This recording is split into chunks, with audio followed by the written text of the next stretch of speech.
telling you, I want all the things. I have stickers in this. I would take a dress in this. I would put curtains up with this. I love this pattern.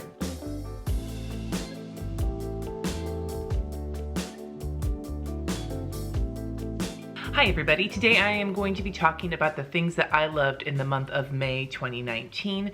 This is just a list of things that range the gamut from planner related to non-planner related, art related, lifestyle, etc.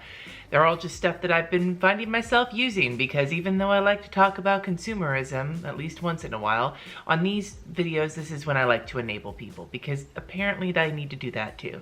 I just can't decide. Now, I've gotten a lot of compliments from you guys. Thank you so much, by the way, on my hair. I got my hair cut. It was quite a bit longer. Not the longest it's ever been, but still fairly long, like past boob level kind of long. I got it chopped off for the first time. This is probably the shortest I've had it in a long time. Now my hair's texture is fine, but there's a lot of it. I have less of it now because it's falling out because of medications that I'm on, but I had a whole bunch to begin with, so I've been able to kind of get away with it. And its natural state is kind of straggly wavy, which is not something I've ever wanted to embrace. But a friend of mine years ago started me going on like the whole scrunch your hair to make it curl more, and when it's shorter, it curls a lot quicker. And I have rediscovered something that I used to use all the time when my hair was shorter, but when it was longer, I found it wasn't very effective, and so I stopped using it. And that is the Curls Rock Curl Amplifier from Catwalk, Tigi. Okay, the best way I have to describe this, it looks like spooge. That's what it looks like. It's sticky, and it's like white but kind of translucent and gooey, and I'm not gonna put any in my hand right now because this shit takes like 5 hand washings to get off. It's something I do not love about this product is that to get it off of my hands, I have to wash my hands, then wipe, then scrub them with a towel, then wash them again, then scrub them, and I hate the feeling of stuff on my hands, so that bothers me. But a little of this spooge goes a long way. You put it in a little bit in your hand, you rub it together, and then you just start scrunching your hair until you run out of it. Sometimes my hair gets a little crunchy if I overdo it, but if I keep it to as minimal a level as possible, then my hair doesn't usually get too crunchy, and it defines the wave a little bit more, and it smells really nice. It does not smell like spooge. So I actually have referred to this for the longest time, including to my children, as hair spooge. Hashtag parenting. I get this at Target. It's like 15 or 16 bucks for the bottle of it. Sometimes they have a double pack where you can get it basically for I think $5 cheaper or something, and I try to stock up on it when I get the chance because I go through this fairly quickly. The second thing I have been loving this month is actually a recipe that I rediscovered. Now I'm in the middle of Blackberry month, and so far I'm not really like in the land of loving on it yet, so that's not a recipe I have for you. This is actually one that I rediscovered from my Weight Watchers days years and years and years ago, like as in when RJ was a baby, so at least 12 years ago. And I have modified it. Like the original recipe has, you know, egg beaters and Splenda. I don't use artificial sweeteners because they give me migraines. And so I have basically put some of the not so great stuff back into it, like sugar and regular eggs. And it makes these breakfast bars. I showed them in my Productive Day in a Life vlog, which I'll link up above if you haven't seen it yet. RJ and I both like it. So the way I do this is I make the recipe. It makes 4 servings, 4 nice hearty servings. And then I let it cool. I wrap them up and I stick them in the freezer. And then in the mornings, I will unwrap them and microwave them for about 1.5 minutes or so, and then eat it. And it's basically like a bowl of oatmeal in your hand. Now I will mix up the seasoning. You can get the recipe linked down below. I just put it on my website, the way that I make it. And I put nutmeg and cinnamon, but you can vary up the spices. You can change the applesauce out for something else. There are ways to make this the way you would want to. But both RJ and I have found it to be a really like nice and hearty breakfast in the morning. And I am not somebody who likes to eat breakfast because it messes my stomach up. So this has been a real helpful way to get a boost of energy in the morning. And I think it's tasty as fuck. Now the third thing, I can't show you here, but I can throw in a picture right about here where you can see the bookshelves my husband and I put in. Now I had, Isay is a organizer, and she came and helped me figure out some things I could do in my house. It was really awesome of her. And one of her suggestions was to put bookshelves in the bedroom so that I can take the books out of the garage, bring them into the house where they belong, and then utilize space in the garage for products that people send to me for review and products I need to ship out, and keep my printer and my scanner out there. And that's still a work in progress. We're still working on that side of it, but the bookshelves are all in. They still need a little bit more like organizing and a little bit more like accessorizing, I guess, but they're mostly done. And not only are they fantastic for making our room feel bigger, for getting my books out of the garage and into the house so that I can read them more. My kids and I have been reading more often because we have so many books to choose from. I love books, P.S. Jesse also installed a strip of lights that you control with the Google Home situation that his dad had sent us, and we didn't know where to put them. So he installed them along the top of the bookshelves, and he changed out the bulbs in the other bulbs in our ceiling light in the bedroom for the same style of smart bulbs, and now we have smart lighting in our bedroom, and it is fantastic. So major quality of life upgrade. Was worth the trip to IKEA on a Saturday. 10 out of 10 recommend. And by the way, those bookshelves are the Billy bookshelves from IKEA. My good friend Billy, because they're cheap and they're white and they're narrow.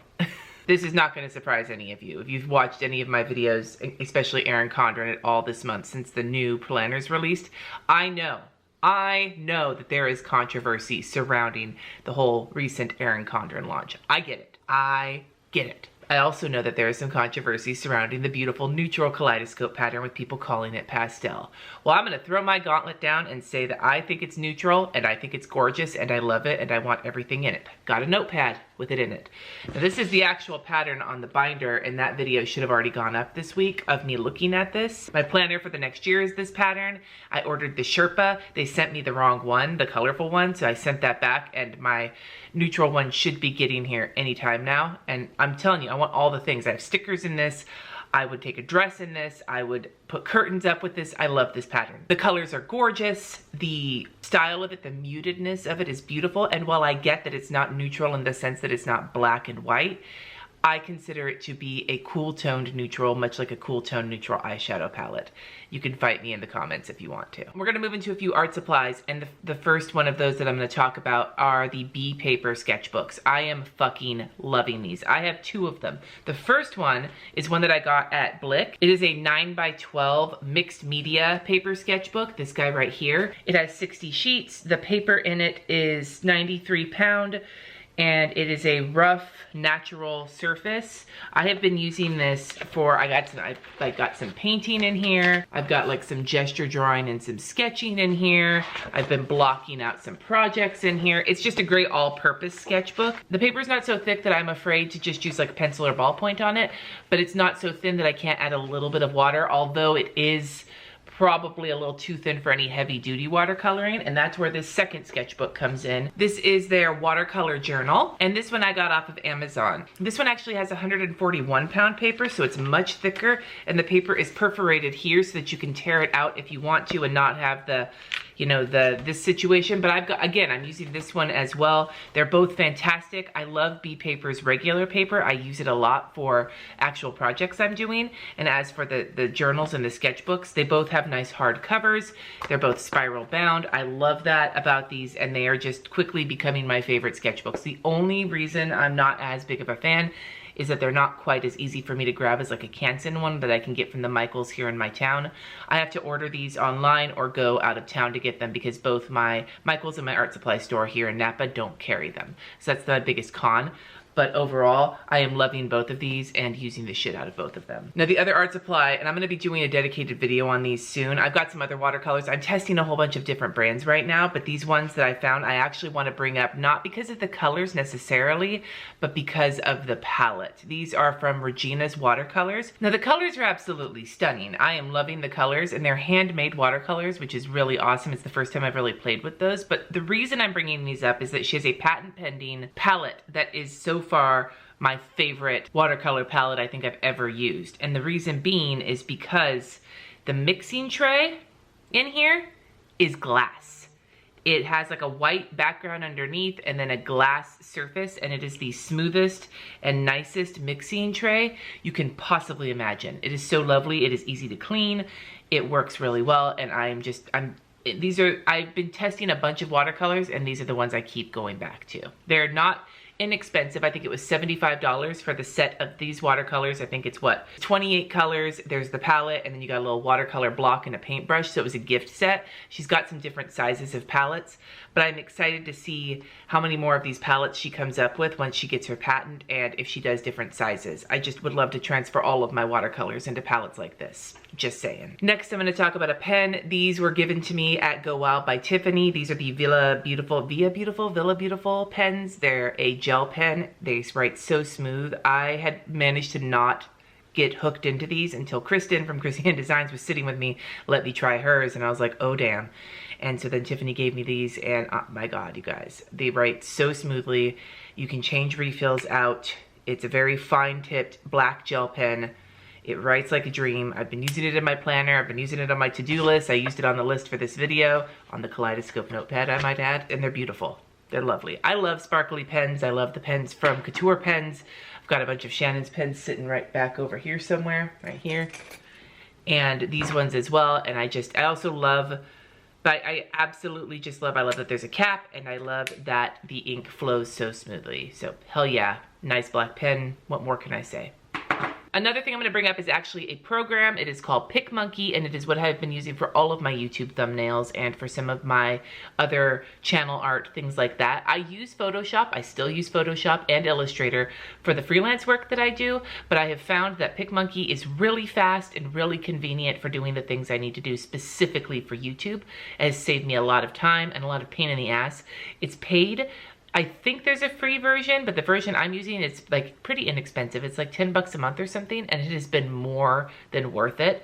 I have a link down below. It's actually an affiliate link, just for full disclosure, but I will tell you right now, for the amount of time it has saved me, it is 10 out of 10 worth the cost for it, on top of what we already pay for the Photoshop suite and everything, because I use the shit out of those anyway. So worth it, worth it, worth it, worth it. It's also not something that you download. It is a web-based program. You can get a free trial, I think, if you wanted to check it out and see if you liked it or not. And then my last two things I love are both from, probably no surprise here, from Krissyanne Designs. The first is these film and edit and upload stickers. These have my bubble lettering on them, and I've just been wanting these from her for so long, and now I have them, and I love them for filming, editing, and uploading my YouTube videos.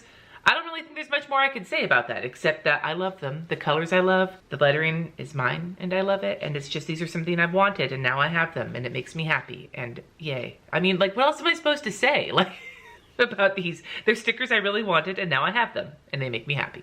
So, there you go. And then the other thing from Krissyanne Designs, my reason for loving this is actually a story that I'm gonna tell you really quick, and it is the little Karaoke Steve. I'm holding up this decal. I love him in general. I think he is so cute. I drew him for Kristen for Go Wild because Kristen does karaoke, and I thought he was super cute. And then I didn't think anything else of it because the Neon Steve, the Elvis Steve, those made me so happy as well, that this guy kind of went below my radar. And then I wore a shirt with him that had him on it. It was my pajama shirt, and I wore it to get blood drawn. Both the receptionist and the person taking my blood commented. I wound up sending them to the website. They thought he was the cutest thing. And ever since then, every time I see this Steve, I'm like, oh, aren't you precious? And so it's not that I want to plaster him all over everything, because that's not really how I do things. If that's going to be anything, it's going to be the original side-eye Steve, because he's my favorite. But he has a special place in my heart, because even though I've worn Steve and other planner-related things out in the wild multiple times, the fact that I got comments both, not just once, but twice in a row, really kind of like made me go like, ooh. And so now it's a favorite. I'm just saying. And those are the things I loved in the month of May. I would love to hear from you in the comments, something you've been loving in the month of May. Enable us. This is a place of enabling. Let's do it here. Let's keep it here so that we don't enable the shit out of each other when we're at our weakest moments. Only go to the comments if you're at your best moments. But I think you're all great, and I want to hear the things that make you great and make you happy, at least in this past month. Thank you so much for watching. Subscribe if you haven't already, and I will see you in my next video.